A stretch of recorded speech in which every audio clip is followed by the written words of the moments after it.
ನಮಸ್ತೆ friends, welcome to simple and healthy life channel. ಇವತ್ತಿನ recipe ಶೇಂಗಾ ಚಟ್ನಿ ಪುಡಿ ಅಥವಾ ಶೇಂಗಾ ಹಿಂಡಿ ಅಂತಲೂ ಕರೀತಾರೆ. ನಾನಿಲ್ಲಿ ಅರ್ಧ ಕೆ ಜಿಗಿಂತ ಸ್ವಲ್ಪ ಶೇಂಗಾ ತೊಗೊಂಡಿದ್ದೀನಿ. ಕಡಿಮೆ ಇದೆ, ಅರ್ಧ ಕೆ ಜಿಗಿಂತ ಸ್ವಲ್ಪ ಕಮ್ಮಿ ಇದೆ. ಅದನ್ನು ಕ್ಲೀನಾಗಿ ಫಸ್ಟು ಸ್ವಚ್ಛ ಮಾಡ್ಕೊಳ್ತಾ ಇದ್ದೀನಿ. ಅಂದರೆ ಏನಾದರೂ ಹುಳುಕಾಗಿರೋಂಥ ಕಾಳುಗಳಿದ್ದರೆ ಅಥವಾ ಏನಾದರೂ ಕಡ್ಡಿ ಕಸ ಇದ್ದರೆ ಅದನ್ನೆಲ್ಲ ತೆಗೆದು ಸ್ವಚ್ಛವಾಗಿ ಫಸ್ಟು ಕ್ಲೀನ್ ಮಾಡ್ಕೊಳ್ತಾ ಇದ್ದೀನಿ. ಯಾರಾದರೂ ಇದನ್ನು ಹೊಸದಾಗಿ ಟ್ರೈ ಮಾಡ್ತಾಯಿದ್ರೆ ಆರಾಮಾಗಿ ಮಾಡ್ಕೊಳ್ಬೋದು ಮನೆಯಲ್ಲೇ. ಆದ್ದರಿಂದ ಕಡಿಮೆ ಪ್ರಮಾಣದಲ್ಲಿ ಮಾಡಿ ತೋರಿಸ್ತಾ ಇದ್ದೀನಿ. ಇದು ಆಲ್ಮೋಸ್ಟ್ ಒಂದು 15ರಿಂದ ಒಂದು 20 ನಿಮಿಷದೊಳಗಡೆ ಆರಾಮಾಗಿ ಆಗುತ್ತೆ. ಇವಾಗ ಒಂದು 2-3 ಉಳ್ತೋಗಿರುವಂಥ ಕಾಳುಗಳು ಸಿಕ್ಕಿದ್ದಾವೆ. ಅದನ್ನು ತೆಗೆದು ಪಕ್ಕದಲ್ಲಿ ತೆಗೆದಿಟ್ಕೊಳ್ತೀನಿ. ಚಟ್ನಿ ಪುಡಿ ಮಾಡ್ತೀರಾ ಅಂದರೆ ಆದಷ್ಟು ಒಂದು ಗಮನದಲ್ಲಿ ಇಟ್ಕೋಬೇಕಾಗಿರೋ ವಿಷಯ ಅಂತಂದರೆ ಆದಷ್ಟು ಒಳ್ಳೆ ಕ್ವಾಲಿಟಿ ಇರೋ ಶೇಂಗಾನ ಆರಿಸ್ಬಿಟ್ಟು ಹುಡುಕಿ ತೊಗೊಳ್ಬೇಕಾಗತ್ತೆ. ಆಮೇಲೆ ಚಟ್ನಿ ಪುಡಿ ಚೆನ್ನಾಗಿ ಆಗಬೇಕು ಅಂದರೆ ಕಪ್ಪಾಗೋ ಥರ ಹುರಿಬಾರ್ದು. ಆದಷ್ಟು ಚೆನ್ನಾಗಿ ಮೀಡಿಯಮ್ ಫ್ಲೇಮಲ್ಲಿ ಕೆಂಪಾಗೋ ಥರ ಹುರ್ಕೊಳ್ಬೇಕು. ಜೊತೆಗೆ ಇದು ಸ್ವಲ್ಪ ಟೈಮ್ ತೊಗೊಳುತ್ತೆ. ಸೊ ಅದನ್ನು ಎಲ್ಲ ಕೆಲಸಗಳನ್ನು ಮುಗಿಸಿ ಅದಾದಮೇಲೆ ಈ ಕೆಲಸ ಸ್ಟಾರ್ಟ್ ಮಾಡೋದ್ರಿಂದ ಬೆಸ್ಟ್ ಆಪ್ಷನ್. ಕೆಲವರೆಲ್ಲ ಒರಳಲ್ಲಿ ಅಥವಾ ಕಲ್ಲಲ್ಲಿ ಕುಟ್ಬಿಟ್ಟು ಚಟ್ನಿ ಮಾಡ್ತಾರೆ. ಅದು ಇನ್ನೂ ತುಂಬಾ ಚೆನ್ನಾಗಿ ಟೇಸ್ಟಿಯಾಗಿರುತ್ತೆ. ಒರಳಲ್ಲಿ ಕುಟ್ಟುವಾಗ ಅದರಿಂದ ಎಣ್ಣೆ ಬಿಡೋದ್ರಿಂದ ಅದು ಖಾರ ಮತ್ತು ಉಪ್ಪು ಜೊತೆ ಚೆನ್ನಾಗಿ ಮಿಕ್ಸ್ ಆಗೋದ್ರಿಂದ ಅದು ಕೊಡೋ ಟೇಸ್ಟೇ ತುಂಬ ಚೆನ್ನಾಗಿರುತ್ತೆ. ಘಮನೂ ಕೂಡ ತುಂಬ ಚೆನ್ನಾಗಿ ಬರುತ್ತೆ. ಆದರೆ ಇವಾಗ ಕಲ್ಲಲ್ಲಿ ಕುಟ್ಟಿ ಮಾಡೋ ಬಳಕೆ ತುಂಬಾ ಕಡಿಮೆ ಆಗಿದೆ. ಆಲ್ಮೋಸ್ಟ್ ಎಲ್ಲರೂ ಸಹ ಮಿಕ್ಸರ್ ಗ್ರೈಂಡರಲ್ಲೇ ರುಬ್ತಾರೆ. ಔಟ್ಸೈಡಿನ ತಂದು ಮಾಡೋದಕ್ಕಿಂತ ಅದೆಷ್ಟೋ ಬೆಟರ್ ಆಪ್ಷನ್ ಅಂತ ಅನಿಸುತ್ತೆ. ಹಾಗೆ ನಾನಿಲ್ಲಿ ಒಂದು ಗ್ಯಾಸ್ ಆನ್ ಮಾಡಿಕೊಂಡು ಅದರ ಮೇಲೆ ಒಂದು ಕಬ್ಬಿಣದ ಹಂಚಿಟ್ಕೊಂಡು ಶೇಂಗಾನ ಹುರಿಯೋಕ್ಕೆ ಸ್ಟಾರ್ಟ್ ಮಾಡ್ತಾಯಿದ್ದೀನಿ. ಹಾಗೆ ಇದಕ್ಕೆ ಬೇಕಾಗಿರೋ ಪದಾರ್ಥನ ಸಹ ನೋಡ್ತಿದ್ದೀರಾ. ಕರಿಬೇವು ಮತ್ತು ಜೀರಿಗೆ, ಹುಣಸೆಹಣ್ಣು, ಉಪ್ಪು, ಬೆಲ್ಲ ಮತ್ತು ಖಾರ ಪುಡಿ ಮತ್ತು ಹುರಿದಿರೋ ಅಂಥ ಶೇಂಗಾ. ಖಾರ ಪುಡಿನ ನಾನು ಮನೇಲಿರೋವಂಥ ಖಾರ ಪುಡಿನೇ ಯೂಸ್ ಮಾಡಿದ್ದೀನಿ. ಹಾಗೆ ಫ್ಲೇಮ್ ಕೂಡ ತುಂಬಾ ಕಮ್ಮಿ ಇಟ್ಕೊಂಡಿದ್ದೀನಿ. ಕಮ್ಮಿ ಇಟ್ಕೊಂಡೇ ಹುರಿಬೇಕು. ಯಾಕಂದರೆ ಕಾಳು ಸೀದು ಹೋಗಬಾರ್ದು. ಚಟ್ನಿ ಪುಡಿ ಟೇಸ್ಟ್ ಚೆನ್ನಾಗಿ ಬರಲ್ಲ. ಸೊ ಒಂದು ಸ್ವಲ್ಪ ಪೇಷನ್ಸ್ ಇಟ್ಕೋಬೇಕು. ತಾಳ್ಮೆ ಕಳ್ಕೊಂಡು ಮಾಡೋದಕ್ಕೆ ಹೋದರೆ ಚಟ್ನಿ ಪುಡಿ ಚೆನ್ನಾಗಾಗಲ್ಲ. ಸ್ಟಾರ್ಟಿಂಗಿಂದ ಹಿಡಿದು ಎಂಡಿಂಗ್ವರೆಗೂ ಸಹ ಉರಿ ಕಡಿಮೆ ಪ್ರಮಾಣದಲ್ಲೇ ಇರಬೇಕು. ಯಾವುದೇ ಕಾರಣಕ್ಕೂ ಜಾಸ್ತಿ ಮಾಡ್ಕೋಬೇಡಿ. ಒಂದೇ ಹದವಾಗಿ ಹುರಿತಾ ಹೋಗಬೇಕು. ನಿಧಾನಕ್ಕೆ ನೀವೇ ನೋಡ್ಕೊಳ್ಬೋದು. ಫಸ್ಟಿಗೆ ಸ್ವಲ್ಪ ಬಿಳಿ ಇದ್ದಂಥ ಕಾಳು ನಿಧಾನಕ್ಕೆ ಕೆಂಪಾಗ್ತಾ ಸ್ಟಾರ್ಟ್ ಆಗ್ತಾ ಹೋಗ್ತದೆ. ಕೆಲವರು ಬ್ಯಾಡಗಿ ಮೆಣಸಿನ್ಕಾಯಿ ಯೂಸ್ ಮಾಡ್ತಾರೆ. ಸೊ ಅದರಿಂದ ಕಲ್ಲರು ತುಂಬ ಚೆನ್ನಾಗಿರುತ್ತೆ. ಹಾಗೆ ಅಷ್ಟೇನು ಖಾರ ಇರಲ್ಲ ಅದು. ಸೊ ಕಲ್ಲರ್ಗೋಸ್ಕರ ನೀವು ಬೇಕಂತ ಅಂದರೆ ಬ್ಯಾಡಗಿ ಮೆಣಸಿನ್ಕಾಯಿ ಪುಡಿ ನಿಮ್ಮ ಹತ್ರ ಇದ್ದರೆ ಅದನ್ನು ಯೂಸ್ ಮಾಡ್ಕೊಳ್ಬೋದು. ನೋಡೋದಕ್ಕೂ ಸಹ ಚಟ್ನಿ ಪುಡಿ ತುಂಬಾ ಚೆನ್ನಾಗಿ ಕಾಣಿಸುತ್ತೆ. ಟೇಸ್ಟ್ ಮಾತ್ರ ಅಲ್ಲ, ಕಲರು ಸಹ ತುಂಬ ಚೆನ್ನಾಗಿರುತ್ತೆ. ಫ್ರೆಂಡ್ಸ್, ಇಲ್ಲಿವರೆಗೂ ನೀವೇನಾದರೂ ನಮ್ಮ ಚಾನಲ್ ಸಿಂಪಲ್ ಆ್ಯಂಡ್ ಹೆಲ್ತಿ ಲೈಫ್ನ ಸಬ್ಸ್ಕ್ರೈಬ್ ಮಾಡಿಲ್ಲ ಅಂತಂದರೆ ದಯವಿಟ್ಟು ಸಬ್ಸ್ಕ್ರೈಬ್ ಮಾಡಿಕೊಂಡು ನೋಡಿ. ಹಾಗೆ ಲೈಕ್ ಮತ್ತು ಬಟನ್ನ ಒತ್ತೋದನ್ನು ಮರಿಬೇಡಿ. ಬೇರೆ ಯಾವುದೇ ಹೊಸ ವೀಡಿಯೋಸ್ ಬಿಟ್ಟಾಗ ಅದರ ನೋಟಿಫಿಕೇಷನ್ ಬರಬೇಕು ಅಂದರೆ ಪಕ್ಕದಲ್ಲಿರೋ ಬೆಲ್ ಐಕಾನ್ ಬಟನ್ನ ಪ್ರೆಸ್ ಮಾಡಿಡಿ. ಯಾವುದೇ ವೀಡಿಯೋ ಹಾಕಿದರೂ ಸಹಿತ ನಿಮಗೇನೆ ಮೊದಲು ಬರುತ್ತದು.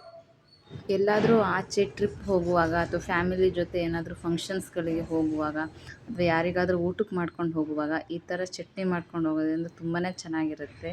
ಹಾಗೆ ಇಟ್ಕೊಂಡು ಸಹ ತಿನ್ಬೋದು. ಇದನ್ನು ಹಾಳಾಗೋದಿಲ್ಲ, ಏನೂ ಇಲ್ಲ. 15ರಿಂದ 20 ದಿನ ಆರಾಮಾಗಿ ಔಟ್ಸೈಡಲ್ಲಿ ಟೈಟ್ ಬಾಕ್ಸಲ್ಲಿ ಇಟ್ಕೊಂಡು ಮೊಸರು ಅಥವಾ ತುಪ್ಪ ಜೊತೆ ಹಾಕಿಬಿಟ್ಟು ಯೂಸ್ ಮಾಡ್ಕೊಳ್ಬೋದು. ರೊಟ್ಟಿಗೆ, ಚಪಾತಿಗೆ, ಕೆಲವೊಂದು ಸಲ ರೈಸ್ಗೆ ಸಹ ಯೂಸ್ ಮಾಡ್ಕೊಳ್ಬೋದು.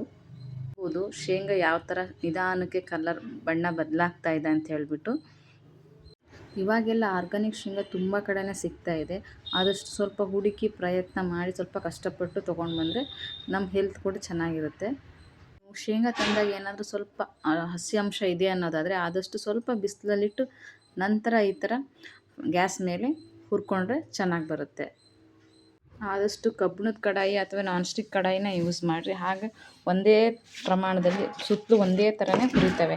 ಏನಾದರೂ ಸಿಲ್ವರ್ ಪಾತ್ರೆ ಅಥವಾ ಅಲ್ಯೂಮಿನಿಯಂ ಪಾತ್ರೆ ಏನಾದರೂ ಯೂಸ್ ಮಾಡಿದ್ರೆ ಕಾಳೆಲ್ಲ ಕಪ್ಪಾಗುತ್ತೆ. ಅಷ್ಟು ಟೇಸ್ಟ್ ಚೆನ್ನಾಗಿ ಬರೋದಿಲ್ಲ. ಹಾಗೆ ನಾನು ಬಿಸಿಯಾಗಿರೋ ಅಂಥ ಅದೇ ಹಂಚಿಗೆ ಸ್ವಲ್ಪ ಕರಿಬೇವನ್ನು ಹಾಕಿದ್ದೀನಿ. ಸ್ವಲ್ಪ ಗರಿ ಗರಿ ಅನ್ನೋ ಹಾಗೆ ಉರಿಯೋ ಥರ, ಅಂದರೆ ಫ್ಲೇಮ್ ಆಫ್ ಮಾಡ್ಕೊಂಡಿದ್ದೀನಿ ಈ ಟೈಮಲ್ಲಿ. ಸ್ವಲ್ಪ ಜೀರಿಗೆ ಒಂದೂವರೆ ಟೀ ಸ್ಪೂನ್ ಅಷ್ಟಿದೆ. ಹಾಗೆ ಸ್ವಲ್ಪ ಹುಣಸೆಹಣ್ಣು ಸಹ ಅದೇ ಹಂಚಿನ ಮೇಲೇ ಬಿಸಿ ಮಾಡ್ಕೊಂಡಿದ್ದೀನಿ. ಹಾಗೆ ಲಾಸ್ಟಿಗೆ ನಾವು ಅಂದರೆ ಗ್ಯಾಸ್ ಎಲ್ಲ ಆಫ್ ಆಗಿದೆ ಈ ಟೈಮಲ್ಲಿ.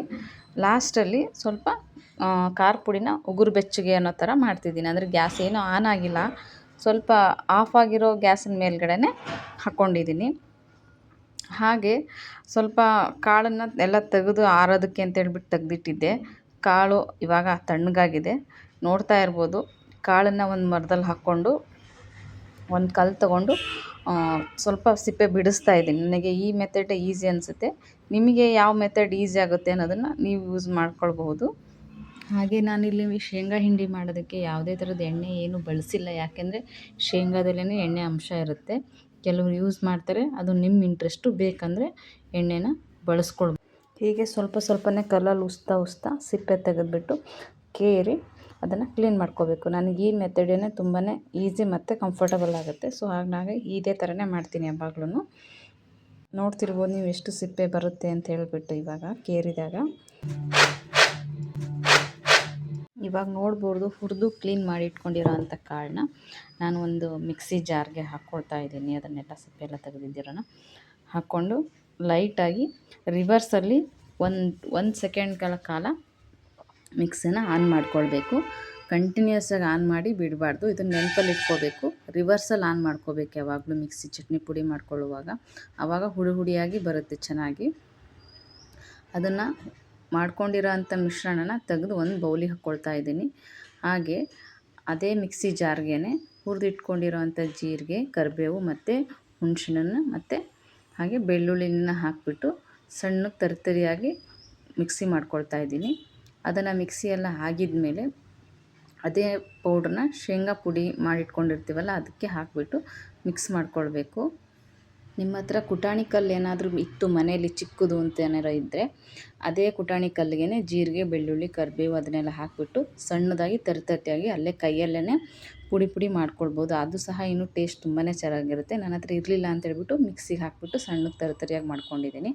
ಹಾಗೆ ಆ ಬೌಲ್ಗೆ ಮಾಡಿರೋಂಥ ಮಿಶ್ರಣ ಮತ್ತು ಉಪ್ಪು, ಹಾಗೆ ಲೈಟಾಗಿ ಬಿಸಿ ಮಾಡಿ ಇಟ್ಕೊಂಡಿರೋ ಅಂತಹ ಖಾರ ಪುಡಿ ಮತ್ತು ಬೆಲ್ಲ ಇದನ್ನೆಲ್ಲ ಹಾಕಿಬಿಟ್ಟು ಒಂದು ಸ್ಪೂನ್ ಸಹಾಯದಿಂದ ಚೆನ್ನಾಗಿ ಮಿಕ್ಸ್ ಮಾಡ್ಕೊಳ್ತೀನಿ ಹೊರಗಡೆ ಫಸ್ಟು. ಅದಾಗಿದ್ಮೇಲೆ ಆ ಮಿಶ್ರಣನ ಅದೇ ಮಿಕ್ಸರ್ ಜಾರ್ಗೆ ಹಾಕಿಬಿಟ್ಟು ಮತ್ತು ಚಿಕ್ಕದಾಗಿ ಸೇಮ್ ಫಸ್ಟಿಗೆ ಹೇಳಿರೋ ಥರನೇ ರಿವರ್ಸ್ ಗೇರಲ್ಲಿ ಉಲ್ಟಾ ಮಿಕ್ಸಿ ಮಾಡ್ಕೊಳ್ಬೇಕು 1 ಸೆಕೆಂಡ್ವರೆಗೂ ಅಷ್ಟೇ, ತುಂಬ ಮಾಡ್ಕೊಳ್ಬಾರ್ದು. ಈ ಹದದಲ್ಲಿ ಅಂದರೆ ಈ ಟೈಮಲ್ಲೇ ನೀವು ಸ್ವಲ್ಪ ಟೇಸ್ಟ್ ನೋಡ್ಕೊಳ್ಬೇಕು. ಉಪ್ಪು ಖಾರ ಸ್ವಲ್ಪ ಏನಾದರೂ ಬೇಕಂತಂದರೆ ಆ್ಯಡ್ ಮಾಡ್ಕೊಳ್ಬೋದು. ಇಲ್ಲ ಸರಿ ಅಂದರೆ ನೆಕ್ಸ್ಟ್ ಮಿಕ್ಸಿ ಮಾಡ್ಕೊಳ್ಬಹುದು, ಏನು ಸೇರಿಸ್ಕೊಳ್ದೇನೆ ಸರಿ ಇದೆ ಅನ್ನೋದಾದರೆ. ಈ ಥರ ಚಟ್ನಿ ಪುಡಿ ಯಾವಾಗಲೂ ಮನೆಯಲ್ಲಿ ರೆಡಿ ಇತ್ತು ಅಂತಂದರೆ ಎಲ್ಲಾದರೂ ಊರಿಂದ ಹೋಗಿ ಬಂದಾಗ ಸುಸ್ತಾಗಿದ್ದರೆ ಅಥವಾ ಮನೇಲಿ ಏನಾದರೂ ಹುಷಾರಿಲ್ಲದೇ ಆರೋಗ್ಯ ತಪ್ಪಿದರೆ ಅಂಥ ಟೈಮಲ್ಲೆಲ್ಲ ಧೈರ್ಯ ಇರುತ್ತೆ. ಸಮ್ಟೈಮ್ಸ್ ಸಾಂಬಾರು ಮಾಡಿಲ್ಲ ಅಂದರೂ ಸಹಿತ ಮೊಸರು ಅಥವಾ ಈ ಚಟ್ನಿ ಪುಡಿನ ಯೂಸ್ ಮಾಡಿಕೊಂಡು ಊಟ ಮಾಡೋದಕ್ಕೆ ಹೆಲ್ಪ್ ಆಗುತ್ತೆ. ಮನೇಲಿ ಯಾರಾದರೂ ಡ್ಯೂಟಿಗೆ ಹೋಗೋರು ಇದ್ದರೂ ಸಹಿತ ಅವ್ರಿಗೆ ರೊಟ್ಟಿ ಅಥವಾ ಚಪಾತಿಗೆ ಹಾಕಿಬಿಟ್ಟು ಸವರಿ ಕಳಿಸ್ಕೊಡ್ಬೋದು ತುಪ್ಪದ ಜೊತೆಗೇ. ಹಾಗೆ ಇದು ಬೇಗ ಹಾಳಾಗೋದಿಲ್ಲ. ಯಾಕಂದರೆ ಹದವಾಗಿ ಮೀಡಿಯಮ್ ಫ್ಲೇಮಲ್ಲಿ ಹುರಿದಿರೋದ್ರಿಂದ ಚಟ್ನಿ ಪುಡಿ ತುಂಬಾ ಚೆನ್ನಾಗಿರುತ್ತೆ. ಲಾಂಗ್ ಟೈಮ್ವರೆಗೂ ಸ್ಟೋರ್ ಮಾಡಿ ಇಟ್ಕೊಳ್ಬಹುದು. ಇದೇ ಥರ ಬೇರೆ ಯಾವುದೇ ಥರದ ಚಟ್ನಿ ಪುಡಿ ಬೇಕು ಅಂದರೂ ಸಹ ನನಗೆ ಕಮೆಂಟ್ ಬಾಕ್ಸಲ್ಲಿ ಮೆಸೇಜ್ ಮಾಡಿ. ನನಗೆ ಯಾವ್ದ್ಯಾವ್ದು ಬರುತ್ತೆ ಅದನ್ನು ವಿಡಿಯೋ ಮಾಡಿ ಹಾಕ್ತೀನಿ. ಹಾಗೆ ಇದೇ ಥರ ಆರೋಗ್ಯಕರವಾಗಿರೋಂಥ ಚಟ್ನಿ ಪುಡಿ ಅಥವಾ ಬೇರೆ ಯಾವುದೇ ಅಡುಗೆಗಳ ರೆಸಿಪಿ ಬೇಕು ಅಂದರೆ ನಮ್ಮ ಚಾನಲ್ ಫಾಲೋ ಮಾಡಿ. ಏನೇ ಡೌಟ್ಸ್ ಇದ್ದರೂ ಸಹಿತ ಕಮೆಂಟ್ ಬಾಕ್ಸಲ್ಲಿ ಹಾಕೋದನ್ನು ಮರಿಬೇಡಿ. ಜೊತೆಗೆ ಸಬ್ಸ್ಕ್ರೈಬ್ ಮಾಡಿ ಮತ್ತು ಲೈಕ್ ಆ್ಯಂಡ್ ಶೇರ್ ಮಾಡಿ. Thank you for everyone.